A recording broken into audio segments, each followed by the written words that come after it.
এবার বলি আপনাদের গ্রেপ্তারের প্রসঙ্গটা, তালিকাটা বলবো।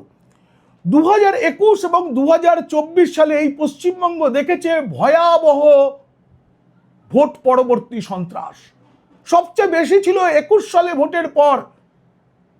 ভোটের পরে পরেই করোনার জন্য লকডাউন ঘোষণা করে দেয় রাজ্য সরকার, আর সেই সময়ে অকথ্য অত্যাচার চলেছে গোটা রাজ্য জুড়ে। এবং সেই সময় মানবাধিকার কমিশন যাদের নামে অভিযোগ তুলেছিল, যাদের তালিকা তৈরি করে দিয়েছিল, তাদের গ্রেপ্তার করতে হবে, এটাই নিয়ম। এটা সুপ্রিম কোর্টের যে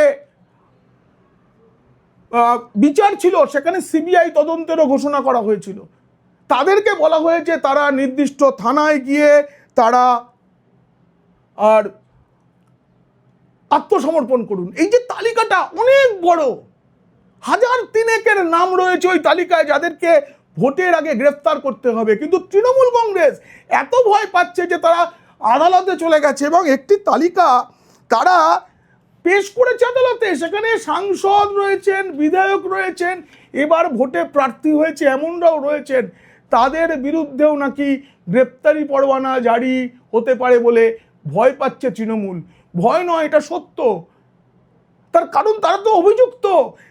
নির্বাচন কমিশন স্পষ্ট বলে দিয়েছে কোনো রাজনৈতিক পরিচয় দেখে গ্রেফতার করা হচ্ছে না।